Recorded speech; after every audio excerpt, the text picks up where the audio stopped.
Building material महंगे हो गए हैं। तो फिर ये एशियन डेवलपमेंट बैंक के उस कोलिशन के कॉर्पोरेशन के साथ हम लोग काम कर रहे हैं। इसके जो फंड्स हमें फराहम कर रही है वो एशियन डेवलपमेंट बैंक कर रही है, जिसको सिंध गवर्नमेंट ने बोरो किया हुआ है, और गवर्नमेंट ऑफ सिंध ने फिर वो पैसे एशियन डेवलपमेंट बैंक को वापस भी करने हैं। तो उसके बाद फिर जब काम बंद हुआ, अनफॉर्चुनेटली आ गई care taker government. Care taker government ने बिल्कुल आंखें बंद करके सो गई थी, और उनको एहसास नहीं था कि यहाँ पे लोगों को क्या तकलीफ हो रही है। इनके जो इश्यूज थे वो रिजॉल्व होने हैं एशियन डेवलपमेंट बैंक के साथ भी और एक्निक के साथ भी, जो फेडरल गवर्नमेंट का इदारा है। बट जैसे ही पीपल्स पार्टी की गवर्नमेंट वापस आई, तो हमारी पहली प्रायोरिटी होती है कि हर सूरत में पहले देखें कि पब्लिक को जो तकलीफ हो रही है उसको हम दूर करें। इसीलिए हमने फिर इनसे बात की, कॉन्ट्रैक्टर से, कंसल्टेंट बैठे हुए इनसे बात की। हमने कहा जी जो आपके फाइनेंशियल इश्यूज हैं उसको हम देखते रहेंगे, उसको हम एड्रेस करेंगे। गवर्नमेंट गवर्नमेंट आधे में काम छोड़ के नहीं जाएगी, गवर्नमेंट फाइनेंशियल इश्यूज को एड्रेस करेगी, बट हर सूरत में आप काम शुरू करें, ताकि काम शुरू हो तो लोगों को ये तकलीफ ख़त्म हो। और आज ये नहीं कि आज से काम शुरू हुआ है, ये 4-5 दिन पहले, 5-6 दिन पहले से हमने काम शुरू करवा दिया था इनको। जो गवर्नमेंट का काम है कि गवर्नमेंट अपनी रेट को कायम करे। ये नहीं कि अगर किसी कॉन्ट्रैक्टर ने कह दिया कि जी, या उनके वाकई जेन्युइन इश्यूज भी हैं कॉन्ट्रैक्टर्स के, मैं ये बात नहीं कर रहा कि वो सारे गलत उनकी चीज़ होती हैं, जेन्युइन इश्यूज भी होते हैं। अगर कॉन्ट्रैक्टर ने कह दिया कि जी पहले पैसे मतलब नहीं मिलेंगे, काम नहीं शुरू करेंगे, तो ये हमने नहीं करने चाहिए। हम वी आर द गवर्नमेंट, हमारा काम है आपने काम शुरू करना है, हर सूरत में काम शुरू करना है। और वो काम हमने आज 5वां-6वां दिन है, काम शुरू हो गया है।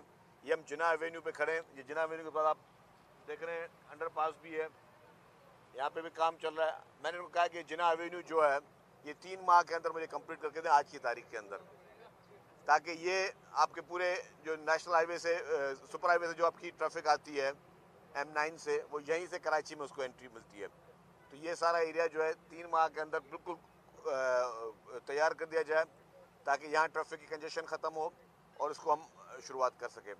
इसी तरीके से इसके एक 2 पोर्शन है, एक लॉट 1 एक लॉट 2। अभी मैं लॉट 2 की तरफ भी जा रहा हूँ, वहाँ की भी ब्रीफिंग लूँगा, वहाँ पे भी काम हमने शुरू करवाया है।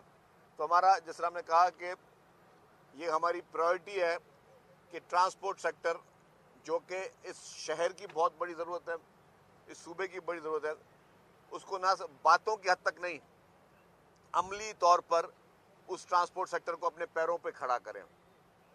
और वो इंग्लिश में कहते हैं कि action speaks louder than words. तो आपको एक्शन से नज़र आएगा, अमल से नज़र आएगा कि गवर्नमेंट संजीदा है, गवर्नमेंट संजीदगी के साथ ये सारे इश्यूज को एड्रेस कर रही है।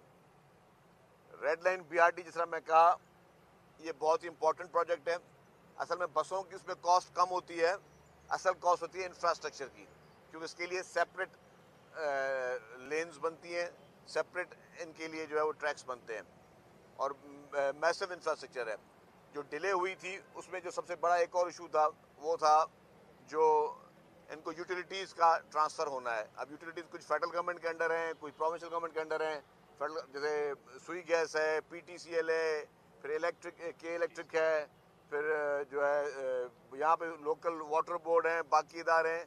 तो जितने भी 10-12 फिर ऑप्टिकल फाइबर्स वाले जो है उनके इशूज़ थे। तो ये सारी यूटिलिटीज़ को शिफ्ट करना, उसमें भी गवर्नमेंट ऑफ सिंध ने अरबों रुपए खर्च किए हैं, भरे हैं उन यूटिलिटीज़ को ट्रांसफ़र करने के लिए। जो फेडरल गवर्नमेंट के इदारे थे उन्होंने जाकर, किसी ने पोल भी शिफ्ट करना है, बाकी चीज़ें भी शिफ्ट करनी, तो हमने वो सारी चीज़ें, पैसे उसको भरे गवर्नमेंट ने।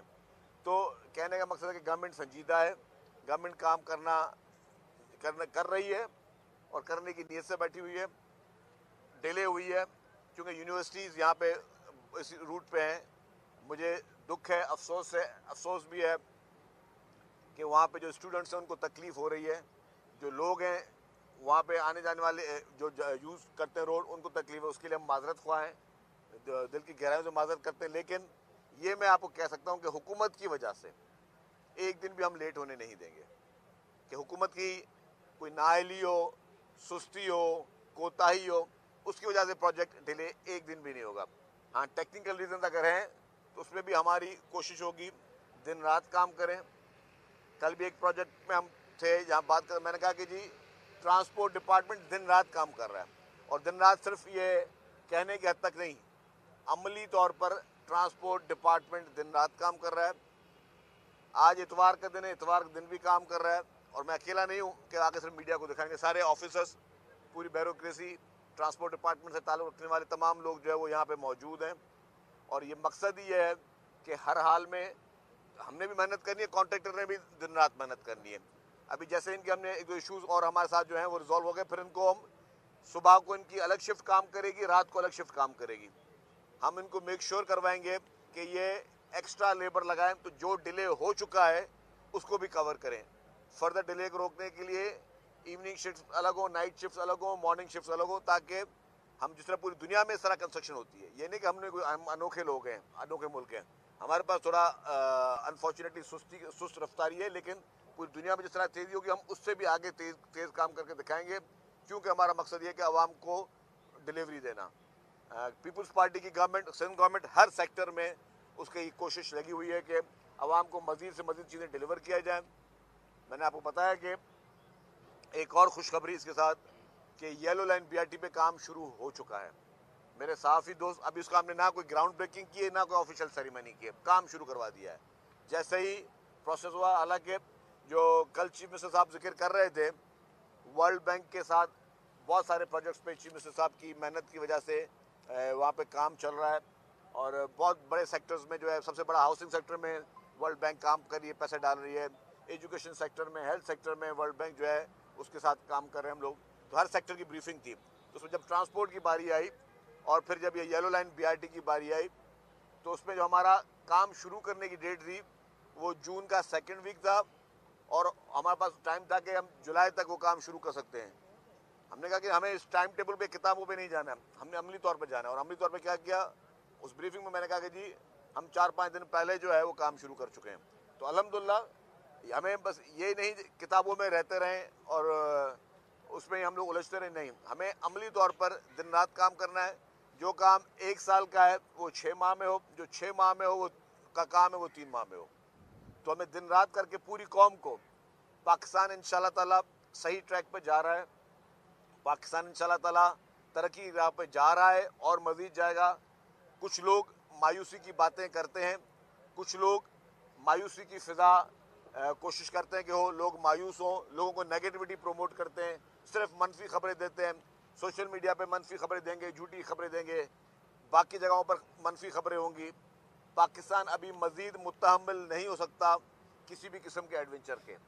पाकिस्तान अब इंशाल्लाह ताला तरक्की करेगा, सही राह पे जा रहा है, और दिन रात हर एक ने अपना रोल प्ले करना होगा। उस हर एक में मैं भी शामिल हूँ, उस हर एक में जो गवर्नमेंट ऑफिसर्स हैं वो भी शामिल हैं, उस हर एक में सिविल सोसाइटी भी शामिल है, आप मीडिया भी शामिल हैं।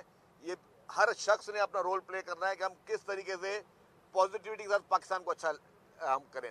हम हमेशा हर चीज़ पे हम ब्लेम करते हैं कि यार ये काम तो हुकूमत का है, ये काम तो हुकूमत, यस हुकूमतों का काम है सर्विस देना, हुकूमतों का काम है लोग रिलीफ पहुँचाना, लेकिन मैं ये सोचूं कि मैंने हुकूमत के लिए क्या किया, मैंने अपने मुल्क के लिए क्या किया, मैंने अपने सूबे के लिए क्या किया, मैंने अपने शहर के लिए क्या किया। तो हम सब ने मिलकर एक मजबूत कामयाब कौम बनकर, हमें हमारे पाकिस्तान को, हमारे सूबा सिंध को और हमारे कराची को आगे से आगे तरक्की देनी है। जो भी लोगों की शिकायतें हैं, कोताहियां, वो सारी हम सब मिलकर खत्म करेंगे। आपने जिस तरह जिक्र किया कि सबने मिलकर काम करना है, तो विफाक में भी सिर्फ तनहा नून लीग काम कर रही है, पीपल्स पार्टी पर उनका हाथ क्यों नहीं बटा रही कि विफाकी काबीना में हिस्सा हो और खुद अपना इनपुट भी उसमें डाले? देखिए जी, पीपल्स पार्टी ने जब CEC की मीटिंग हुई थी उसमें कुछ फैसले हुए थे और CEC ने जो फैसले किए पीपल्स पार्टी उसकी पाबंद है। लेकिन ये भी देखें कि अगर पीपल्स पार्टी आज वफाकी वजारतों में नहीं है तो मकसद ये नहीं कि हुकूमत को आप हुकूमत करने नहीं दे रहे हैं या खुदा ना खास्ता हुकूमत के काम में कोई हम दे रहे हैं, रुकावट पैदा कर रहे हैं, नहीं। पीपल्स पार्टी एक जिम्मेदार पार्टी की हैसियत से इस मुल्क की तरक्की के लिए हर उस फैसले में हुकूमत हो तो हुकूमत के साथ खड़ी होगी, ऑपोजिशन हो तो ऑपोजिशन के साथ खड़ी होगी। जो भी ऐसा काम जो मुल्क के फ़ायदे में हो, आवाम के फ़ायदे में हो, मुल्क की तरक्की के लिए हो, पीपल्स पार्टी सबसे पहले आपको नजर आएगी। साहब ये बताइएगा, मेरा आपसे सवाल, दो सवाल है। एक बता दो। पहला सवाल ये है कि इस मंसूबे की लागत पहले क्या थी और एक्निक के अंदर जो फॉर्मूला तय पाया है उसके बाद अब रिवाइज इसकी कॉस्ट क्या आ गई है। दूसरा, आपने कल जो इंटीग्रेटेड सिस्टम का इफ्तिताह किया है उसके कियोस्क नहीं लगे हुए, और पीपल्स बस सर्विस वाले बता रहे कि इलेक्ट्रिक वालों ने बस स्टॉप्स पर जो है वो अब तक बिजली के कनेक्शंस नहीं दिए। इसके अलावा जो आपकी इलेक्ट्रिक बसें हैं वो भी वहाँ पर मेहरान डिपो पे 8 घंटे की लोड शेडिंग हो रही है, जिसकी वजह से वो 7 से 8 बसें चार्ज नहीं हो पा रही। तो ये प्रॉब्लम्स किस तरह से आप लोग इसको देखिए जी, कॉस्ट का पहले बताएं। कॉस्ट का जहाँ पे आपने बात की, कॉस्ट के लिए ही जो कॉन्ट्रैक्टर्स हैं और ट्रांस कराची है उनकी टीमें बैठी हुई हैं साथ, और एशियन डेवलपमेंट बैंक जो कि हमारे डोनर्स हैं उनके साथ हम बैठे हुए हैं, और जिनसे हमने लैंडिंग ली हुई है, सॉरी नॉट डोनर, जिनसे हम लैंडिंग ली हुई है। तो हमने उनसे जो है वो वही तमाम BOQs को दोबारा रिव्यू कर रहे हैं। जो भी चीज़ फाइनल होगी कॉस्ट की, वो कंसल्टेंट की मर्जी से होगी। Consultant is already here, and जो भी ये चीज़ों को फाइनल करेंगे तो वही चीज़ें फिर आगे गवर्नमेंट को लेके जाएगी। जहाँ तक आपने बात की इसकी के इलेक्ट्रिक की, यस, इलेक्ट्रिक बसेस में ये इश्यूज आ रहे हैं कि वहाँ पे जहाँ से बिजली जो बसेस चार्ज हो रही हैं वहाँ पर बिजली की फराहमी मुअत्तल की जा रही है के इलेक्ट्रिक की जानब से। उसके के इलेक्ट्रिक इंतजामिया को हमने कहा है कि बराए मेहरबानी उन एरियाज़ में जहाँ पे हमारे ये इस तरह की इम्पोर्टेंट इशूज़ हैं वहाँ पे आप लोड शेडिंग ना करें और वहाँ पे चीज़ों को इग्नोर करें। अच्छा, इसमें कितनी बसें हैं, इस रूट के ऊपर कितनी बसें होगी और कनेक्ट? ये 250 बसें होंगी जी, अच्छा सर, आपने 250 बसें, अभी आपने कहा कि और वो ये पाकिस्तान की वाहिद बसें होंगी जो बायोगैस पे चलेंगी। जी सर, आपने कहा कि पाकिस्तान किसी नए एडवेंचर का मुकम्मल नहीं हो सकता। 9 मई को एक बरस होने को है, इतलात हैं, खबरें आ रही हैं कि इमरान खान दोबारा से एस्टेब्लिशमेंट के साथ मुज़ाकरात होने जा रहे हैं, जिसके नतीजे में वो जल्द रिहा होंगे। देखिए जी, 9 में आपका सवाल आप हूद में ट्रांसपोर्ट के हवाले से, लेकिन अब आपने हफीज़ भाई 9 मई का सवाल किया है। 9 में मैं समझता हूँ कि पाकिस्तान की तारीख़ का स्याह तरीन दिन है, पाकिस्तान की तारीख़ का बदतरीन दिन है। उस दिन जो है इंतशार फैलाया गया, 9 मई को लोगों को वायलेंस करने के लिए आपने तरगीब दी। PTI की लीडर ने 9 मई को आवाम को बरगलाया कि जी आप रोडों पे आएँ और जितने भी अमलाक हैं उनको नुकसान पहुँचाएँ। हम कराची में मौजूद हैं, कराची में ही हमारी बसों को आग लगाई गई, नजर आतिश किया गया, एम्बुलेंसें जलाई गई, जिना हाउस जैसे जगह को भी नहीं बख्शा गया। तो मैं समझता हूँ कि एक दहशतगर्दाना कार्रवाइयाँ थी 9 मई को, एक दहशतगर्दी की लहर पूरे पाकिस्तान में फैलाई गई सोची समझी साजिश के तहत। वो पावर दिखाना चाहते थे इमरान खान और उनके हवारी कि अगर इमरान खान को कुछ किया तो हम ये भी कर सकते हैं। तो वो जो कर सकते थे तो वो एक दहशत फैलाई उन्होंने, लेकिन रियासत हमेशा मजबूत होती है। आज 9 मई करने वाले कहाँ हैं और जिनके खिलाफ 9 मई भी वो कहाँ हैं, वो देखें आप। आज जिन्होंने 9 मई की वो जेलों में सड़ रहे हैं, जिनके खिलाफ 9 मई का प्रोपेगेंडा किया गया और 9 मई जैसा माहौल बनाया गया, वो सारे अल्हम्दुलिल्लाह आज अपनी अपनी जगहों पर, अच्छी अच्छी जगहों पर आराम से बैठे हुए हैं। तो ये अवाम भी सोचे कि जिस अवाम को 9 मई को इमरान खान ने इस्तेमाल किया, जिन मासूम बच्चों को, जिन नौजवान बच्चों को इमरान खान ने, या नौजवान हमारी बहनों को इमरान खान ने इस्तेमाल किया, वो सारे जेलों में पड़े हुए हैं unfortunately.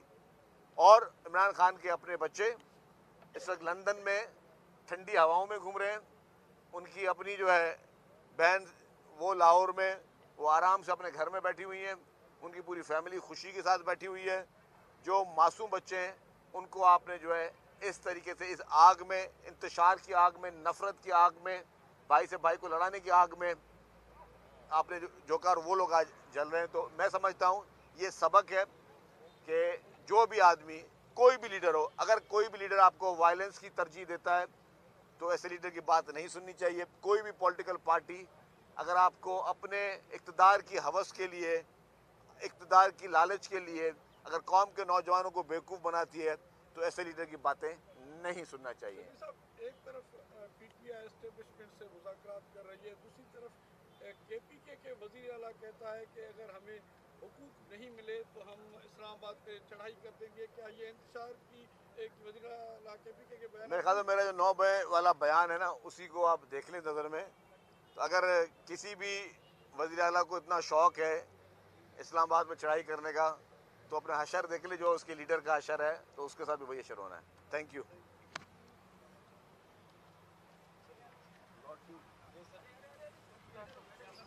passa tá muito que eu falo de तो चल रहा है बस ये तो आपने देख लिया 300 metre Visit the three sites. जी सर, 10 ये locations. लॉट 2 का ओवरऑल इस वक्त यहाँ पे हमने ब्रीफिंग के लिए कर दी थी इफ यू कैन आप हार्डली भी बोल रही हैं that's a ERD जो था advertisement spaces हैं जी for revenue generating spaces non fair revenue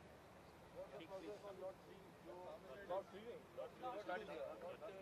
the sites that are open